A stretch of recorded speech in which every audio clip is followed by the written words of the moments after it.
They say imitation is the highest form of flattery, but what happens when that imitation turns into a full-blown identity theft? From 2008 to 2010, a woman stepped into the boots of one of the greatest barrel racers alive. She didn't just copy her life, she illegally became her. She scammed over 700 cell phones, scammed 2 handmade saddles worth huge money, faked autographs, and sponsorship deals. Even scammed rodeo companies into using the great name Sherry Cervi. Sounds insane, right? Well, Sherry Cervi isn't just any cowgirl. She's a 4-time world champion, a 19-time NFR qualifier, a rodeo legend whose name opens every arena gate, even across America. So the question we ask, what kind of legacy makes someone try to steal your identity? And when the real Sherry Cervi discovered that another woman was pretending to be her, how did she respond? Today, we uncover the shocking story of the Sherry Cervi imposter. Don't forget to like and subscribe, because this is one wild story you'll never forget. To understand why someone would impersonate Sherry Cervi, you first have to understand who she is. She's not a social media stunt or a one-hit wonder. Rodeo is her passion. It's in her bloodline. Born on September 17, 1975, in Marina, Arizona, Sherry grew up in a family of champions. Her dad, Mel Potter, was a Rodeo Hall of Famer. Her mom, Wendy, was a 3-time NFR qualifier. And together, they raised a daughter who would one day become one of the most respected names in barrel racing. By the time she was 12, Sherry had joined the Women's Professional Rodeo Association. By 19, she had already qualified for her first NFR and finished second in the world. Later, she earned the #1 back tag and won her first world championship. Over the years, she collected 4 world titles in 1995, 1999, 2010, and 2013, and became a household name among rodeo fans. That kind of resume is the reason people trusted the name Sherry Cervi. So yeah, when people in rodeo circles heard the name Sherry Cervi, they knew it meant excellence. Sponsors lined up. Rodeo fans adored her. And that's the kind of reputation people try to build in a lifetime. But one woman decided to skip the work and just steal it. Between 2008 and 2010, a woman began introducing herself to people in the rodeo industry as Sherry Cervi. She approached companies and even contacted barrel racing organizations, claiming she was the 4-time world champion herself. She reportedly went as far as arranging sponsorships, booking clinics, and selling signed photos all under Sherry's name. The woman who pretended to be Sherry set up fake business accounts and convinced vendors and suppliers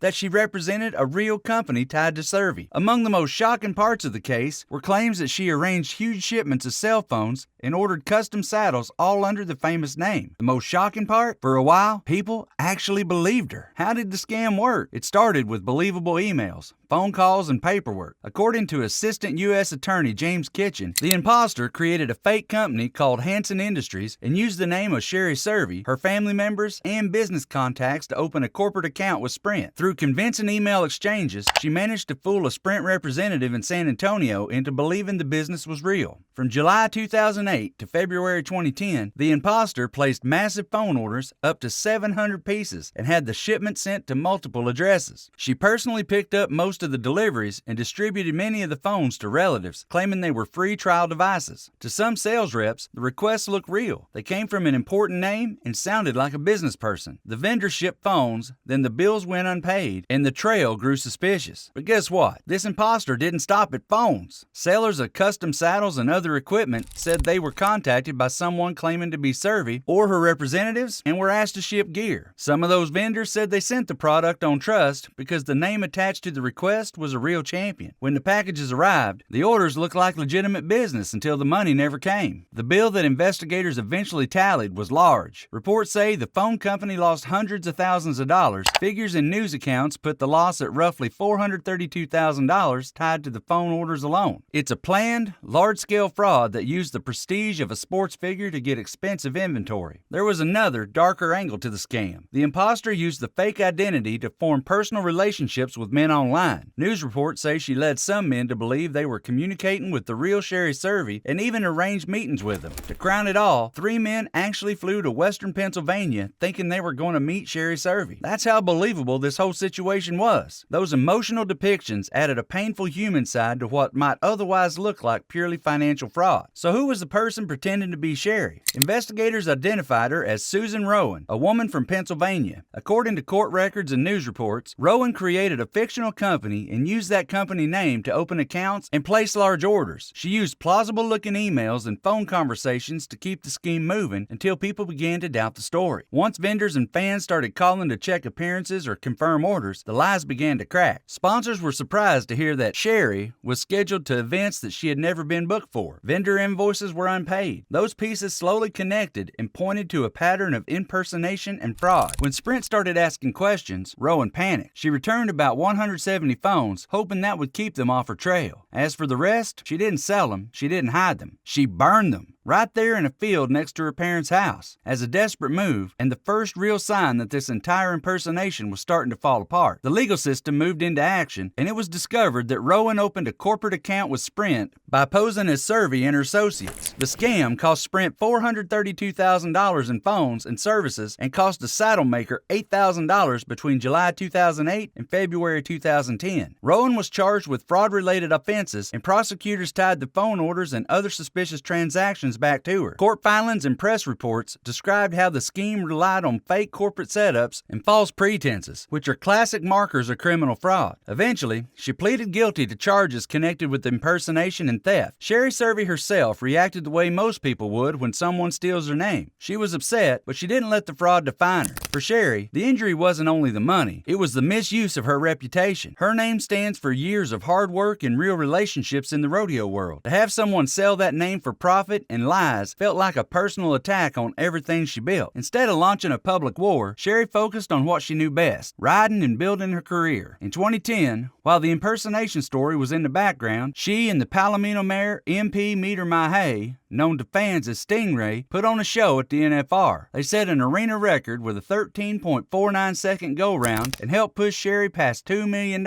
in career earnings. That season reminded everyone why the name mattered. Real wins can't be faked. In 2013, Sherry came back stronger than ever, winning her 4th world championship and setting NFR records that still stand today. By 2016, she became the first woman in WPRA history to cross the $3 million career earnings mark. Her achievements were so huge that in 2018, the National Cowgirl Museum and Hall of Fame inducted Sherry Survey into their Hall of Fame as one of their honorees. These honors are about a lifetime of work, and they remind the world that a real legacy is deep and long-lasting. Today, she trains horses, mentors young riders, and runs the Sherry Survey Youth Championships, where she gives back to the sport that made her a legend. Building opportunities for kids was one way she turned a negative moment into a positive action for the sport she loves. She says, "You never know the impact you'll have on a kid's life, but that's what the Youth Championships are about and why I do it. I want to leave the Western industry better." The difference between an imposter and a champion is very clear. An imposter can fake emails and photos for a time, but you can't fake years of training, the bond with a horse, or the mental toughness needed to win under pressure. Those are built run after run, season after season. Sherry's wins and records prove that identity is more than a name. It's the work behind the name. The case also taught an industry lesson. Companies that ship expensive equipment or open big accounts have learned they must verify who they're dealing with. After this scandal, vendors and sponsors in and out of rodeo tightened checks and asked for direct confirmation before shipping large orders. The fraud showed how systems that assume trust can be exploited. The story also brought attention to how public figures protect themselves. Public figures don't have to be secretive, but they do need awareness.